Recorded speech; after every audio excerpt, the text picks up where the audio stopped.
Imaginez-vous, vous êtes plongé dans une obscurité totale. La mer vous engloutit, une gigantesque baleine vous avale et vous n'avez plus aucun espoir. Toutes les portes de secours sont fermées. Que feriez-vous? Aujourd'hui, nous allons voyager dans l'un des chefs-d'œuvre spirituels de Bediüzzaman Said Nursi, la première léma de son livre Les Malages, les lueurs. Écrit entre 1932 et 1936, ce livre n'est pas seulement une méditation religieuse. C'est une lanterne pour l'âme humaine perdue dans ses propres ténèbres. D'ailleurs, Ustad avertit le lecteur que ce livre s'adresse aux croyants familiers de la vie spirituelle. Que peut nous apprendre le récit du prophète Yunus, Jonas, paix sur lui, avalé par la baleine sur nos propres épreuves intérieures?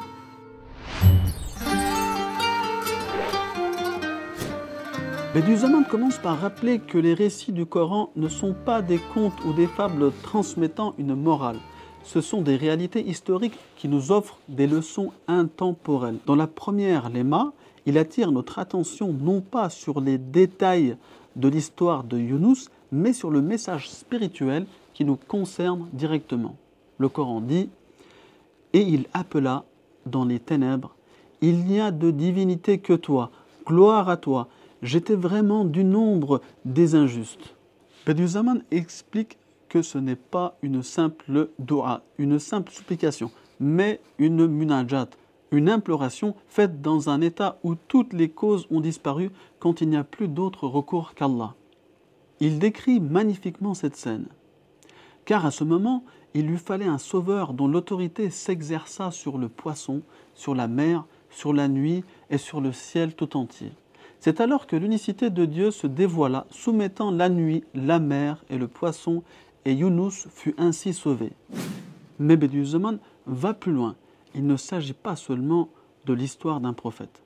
Le Coran étant un livre intemporel, ces versets s'adressent également à nous qui devons en tirer des leçons. C'est donc aussi notre propre histoire. La nuit de Yunus devient notre avenir incertain, parfois bien plus sombre que sa nuit. Nous n'avons aucune garantie concernant notre avenir, qu'il soit proche ou lointain. Ainsi, c'est une menace et une source d'angoisse qui pèse sur nous constamment. La mer devient notre monde moderne où des milliards d'hommes se noient spirituellement. Tentés irrésistiblement par l'éphémère, le matériel et le charnel, nous devons nourrir notre spiritualité pour réussir à faire face à cette mer mouvementée. Le poisson devient notre ego, infiniment plus dangereux que celui de Yunus car il cherche à dévorer notre éternité. Le nefs est cette pulsion qui nous ferait pencher vers ce qui est prohibé si nous arrêtions de lutter. Ainsi, une personne qui ne contrôle pas son nefs, mais qui se fait contrôler par lui, voit sa vie éternelle menacée par la perdition. Et il conclut « Nous sommes dans une position 100 fois plus critique que celle de Yunus. C'est pourquoi nous avons davantage besoin de sa prière. Nous devons donc répéter avec lui « La ilaha illa anta » il n'y a d'autre Dieu que toi, pour éclairer notre avenir et apprendre à s'en remettre à Allah pour toute chose qui nous échappe.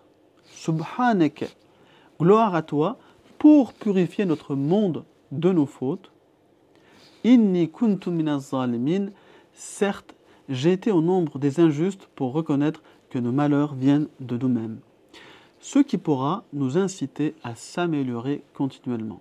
Le prophète Mohammed sallallahu alayhi wa sallam a dit « Celui qui se trouve dans la détresse et récite la prière de mon frère Yunus, Allah lui enlèvera son affliction. » Alors, que peut nous apprendre l'histoire de Yunus?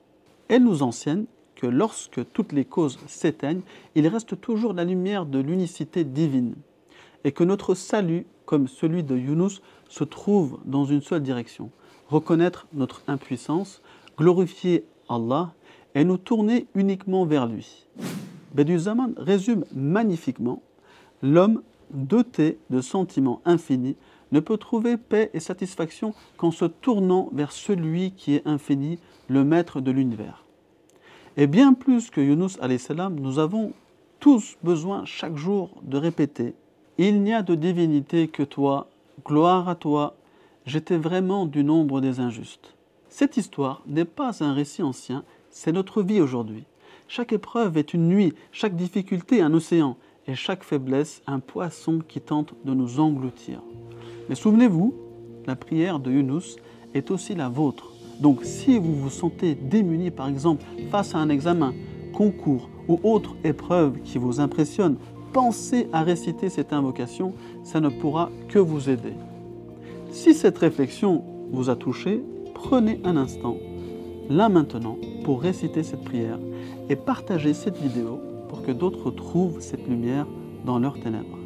La ilaha illa anta subhanaka inni kuntu minaz zalimin. Nous vous remercions d'avoir partagé ce temps avec nous.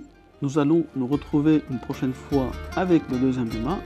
N'oubliez pas de vous abonner et liker la vidéo.